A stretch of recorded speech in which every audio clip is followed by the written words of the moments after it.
पिछले रविवार को साईं बाबा की बातों को लेकर के बहुत सारे लोगों को खारा लग गया।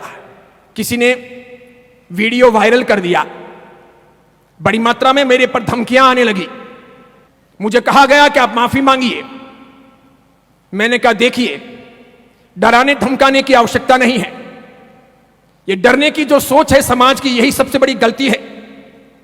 अगर हम गलत हैं तो हमें डरना चाहिए, अगर हम अपराधी हैं तो हमें डरना चाहिए, अगर हम खोटे मार्ग पर हैं तो हमें डरना चाहिए, अगर हम अत्याचार अन्याय करते हैं तो हमें डरना चाहिए, अगर हम झूठ बोलते हैं तो हमें डरना चाहिए, अगर हम किसी का शोषण करते हैं और किसी की हत्या करते हैं या हिंसा करते हैं तो हमें अवश्य में डरना चाहिए। सबसे पहले पाप से डरना चाहिए। भगवान कहते हैं पाप से डरना चाहिए, इंसान को अपराध नहीं करने चाहिए, झूठ नहीं बोलना चाहिए, अन्याय अत्याचार नहीं करने चाहिए। जैन समाज और जैन समाज का साधु कभी अन्याय करने की सोच नहीं सकता, अत्याचार करने का विचार भी नहीं आता, कभी अनीति के मार्ग पर वो जाता नहीं और झूठ के परिप्रेक्ष्य में वो जीता नहीं। निश्चित तौर पर मैं ये सोचना चाहता हूं और कहना चाहता हूं कि झूठ क्या है और सच क्या है, सबसे पहले इसका अन्वेषण किया जाना चाहिए। रात क्या है और दिन क्या है, यह सबसे पहले सोचा जाना चाहिए। सही क्या है और गलत क्या है, इसकी भेद रेखा स्पष्ट की जानी चाहिए। अंधेरा क्या है और उजाला क्या है, जब ये हमारे सामने स्पष्ट हो तो अंधेरे को उजाला कैसे कह सकते हैं और उजाले को अंधेरा कैसे कह सकते हैं, सच को झूठ कैसे कह सकते हैं और झूठ को सच कैसे कह सकते हैं। मान्यता सबकी जुदा जुदा है। कोई कुएं में पड़े तो मैं रोकने वाला कौन होता हूं, कह सकता हूं, बचा नहीं सकता। कोई अपना सर फोड़े तो मैं रोकने वाला कौन होता हूं, कह सकता हूं साधु होने के नाते, बचाना मेरे हाथों की बात नहीं है। कोई जहर खाए या उल्टे मार्ग पर चला जाए मैं बोल सकता हूं, रोक सकता हूं, लेकिन उसे बचा नहीं सकता। और इसके लिए मैं कहना चाहता हूं कि साईं बाबा के बारे में मैंने कुछ कहा, रामदेव पीर के बारे में मैंने कुछ कहा, ख्वाजा मोइनुद्दीन चिश्ती के बारे में मैंने कुछ कहा, मीरा दातार के बारे में मैंने कुछ कहा, या फिर समझिए अन्य किसी के बारे में कुछ कहता हूं तो सच क्या है यह नहीं सुना जाना चाहिए, सच क्या है यह देखा नहीं जाना चाहिए, सच क्या है यह तलाशा नहीं जाना चाहिए। साईं बाबा मस्जिद में रहते थे, यह सच है। तो फिर वो हिंदू कैसे हुए? साईं बाबा नमाज पढ़ते थे, यह सच है। तो फिर वो हिंदू कैसे हुए? साईं बाबा बकरों की हलाली करते थे, उन्हें काटते थे, यह सच है। तो वो हिंदू कैसे हुए? उन्होंने जिंदगी में किसी मंदिर की, हिंदू मंदिर की पूजा अर्चना नहीं की, उन्होंने किसी प्रकार की हिंदू या जैन विधि से कोई साधना नहीं की, निश्चित तौर पर नहीं की। फिर उन्हें हम कैसे मान सकते हैं कि वो हिंदू हैं? किसी की आंखों में आप कब तक धूल डाल सकते हो? कितने अधिक लोगों को चमत्कारों के आधार पर कब तक आप मूर्ख बना सकते हो?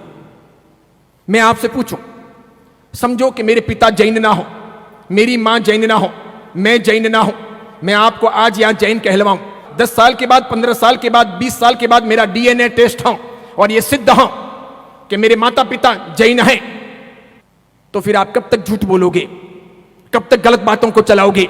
या यह सिद्ध हो कि मेरे माता पिता जैन नहीं हैं, तो मैं कब तक झूठ बोल सकूंगा और कब तक छिपा सकूंगा? जो सही है वो सही है, जो गलत है वो गलत है। जैन धर्म के लोगों को बचाना, सच्चे अच्छे हिंदुओं को निर्देशन देना और धर्म से भटक रही समाज की रक्षा करना, यह साधु संतों का कर्तव्य है। रोटियां समाज की खाते हैं, समाज के लिए नहीं बोलेंगे तो साधु संतों का उपेक्षा भाव भारतीय संस्कृति को नष्ट करेगा, धर्म की हानि करवाएगा, समाज को गर्त में ले जाएगा। मैं जरूर संस्कृति से हिंदू हूं, मान्यता से जैन हूं। हिंदू संस्कृति बचनी चाहिए, जैन धर्म भी बचना चाहिए, राष्ट्र का नवनिर्माण होना चाहिए, राष्ट्र की सुरक्षा होनी चाहिए। गलत मार्गों पर हिंदू को या जैन को नहीं बढ़ना चाहिए, भटकना नहीं चाहिए, चमत्कारों के परिवेश में ही नहीं जीना चाहिए, हकीकतों को तलाशना चाहिए, जीवन की उन्नति करनी चाहिए। चमत्कारों से पेट नहीं भरता, संस्कृति चमत्कारों के भरोसे नहीं टिकती, धर्म चमत्कारों के भरोसे विकास नहीं करता, समाज की रक्षा और समाज की उन्नति मात्र चमत्कारों के भरोसे या तालियों के भरोसे या भोजन के भरोसे या प्रभावनाओं के भरोसे या संघ पूजन के भरोसे या नाच गान के भरोसे नहीं हो सकती। उसके लिए नीति चाहिए, प्रिंसिपल चाहिए, सिद्धांत चाहिए, इतिहास की सही सही अन्वेषण की स्थितियां चाहिए, हमें पढ़ना चाहिए। सही बात यह है, गत रविवार को मैं शिरडी के साईं बाबा के बारे में बोला और सच यह है, मेरे से पहले कई सारे लोग वर्षों से ये बातें कहते आए हैं, ऐसी किताब भी छप चुकी है, उन्होंने दावा किया है, दुनिया का कोई भी आदमी उनके दावों को झुटला नहीं सका है कि साईं बाबा हिंदू नहीं मुसलमान थे। कोई नहीं जुटला सका।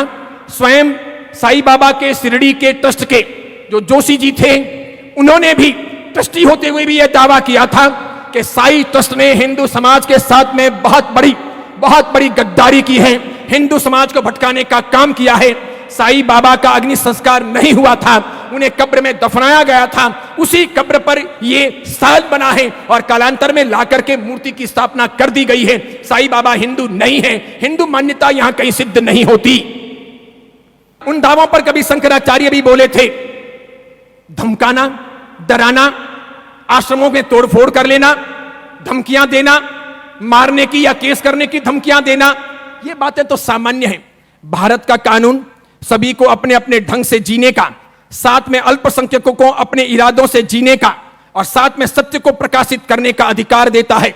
सच वो सच है। अगर मेरा समाज, मेरा कोई भाई, मेरी कोई बहन, मेरे मानने और चाहने वाले लोग या मेरे भगवान के लोग अगर मार्ग से हटते हैं, वे भटक जाते हैं और मुझे उन आंखों से दिखाई देता है कि जिस रास्ते पर आप चल रहे हो वहां कंकड़ हैं, पत्थर हैं, पानी है, कीचड़ हैं, खड्डे हैं, गिरने की संभावनाएं हैं, वहां मत जाइए, वहां से हटिए, सही मार्ग पर जाइए। तो क्या मैं समाज की रोटियां खाता हूं तो सच न बोलूं, चुप रह जाऊं, समाज को गिरने दूं, समाज का पतन होने दूं? जैन समाज में दोगले लोगों की संख्या भी कम नहीं है। वे धर्महीन, धर्मभ्रष्ट लोग हैं। वे ऐसे नालायक लोग हैं जो खाते हैं जैन धर्म का और बातें करते हैं दूसरों की। उनमें से कोई कोई अगर सत्य साईं बाबा के भक्त हैं तो करम फूटे उनके, उनका अभिवादन नहीं हो सकता, वो महावीर के नहीं हो सकते। मैं तो आज भी कहता हूं, जो लोग लाइव सुनते हो, ऐसे सभी धर्मभ्रष्ट दोगले लोगों को अपना धर्म परिवर्तन कर लेना चाहिए।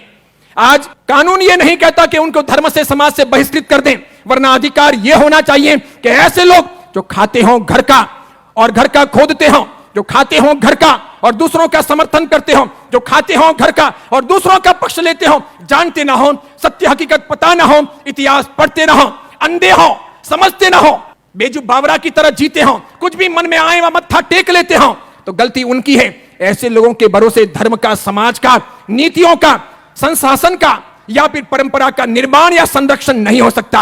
हमारा यह वीडियो अगर आपको पसंद आया हो तो उसे लाइक कीजिए, शेयर कीजिए और आचार्य विमल सागर सूरी जी के नाम से चल रहे हमारे चैनल को सब्सक्राइब कर उसके पास रहे बेल के बटन को क्लिक कीजिए ताकि हमारे नित नए वीडियो को देखने का आपको अवसर मिल सके।